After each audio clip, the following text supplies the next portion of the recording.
Hem okula giderdim hem de tüfek tamir ustasına giderdim çırak olarak. Çıraklığım yani burada geçti, arka tarafta. Hemen hemen 12-13 sene orada çıraklık, kalfalık. Ondan sonra askere gidip geldikten sonra tüfek ustası olduk. Eniştem yapardı rahmetlik. Onun yanında yetiştim. Hatta o beni ille dedi gel dedi burada çalış dedi. Ben de meyil vardı yani sanatkar olmaya. Okumaya hiç hevesim yoktu. Benim öğretmenim dedi ki ne anneme rahmetle bunu dedi okut dedi. Okutma durumun yoksa dedi ben okudum dedi. Çok dedi, zekalı dedi. Ben dedim yok dedim okumayacağım, ben dedim sanatkar olacağım. Sanatkar olunca yani daha iyi. Her şeyden evvel yani çalışıp çabalayıp bir iş sahibi olmak çok güzel bir şey. Helal kazanç bu. 80 yılında burayı açtım. Şöyle böyle 50 senedir usta olarak çalışıyorum. 50 sene bir fiil. Ben severek bu işi yaptım. Yıllarca bu işten yani ekmek yedim. Dürüst olarak çalıştığın zaman her şey olur. Her şey. Bu dükkanda yıllarımı verdim ve bu işi yani yaparak ben para kazandım. Çocukları öyle okuttum. Onlara baktım.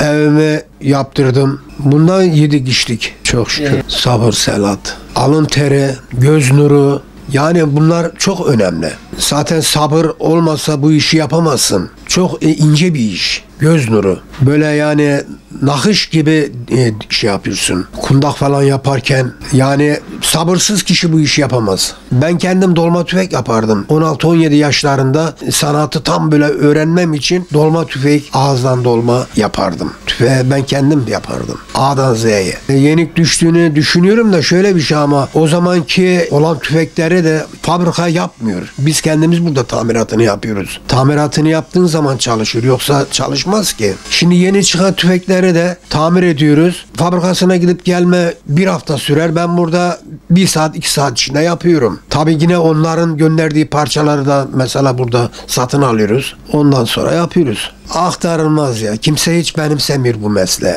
Ama tavsiye ederim böyle bir mesleği öğrenmelerini. Ama anne baba dikine oku. Meslek bitiyor ondan sonra da. 10 metrelik bu alanda yıllarımı verdim. Ama yeterli bura. Bu meslekten ben geçimimi sağladım. Bağkurumu yatırdım. Emekli oldum. İsterim ki ne mesleği öğrensinler. Bunu devam ettirsinler. Ekmek yesinler. Çok güzel bir meslek.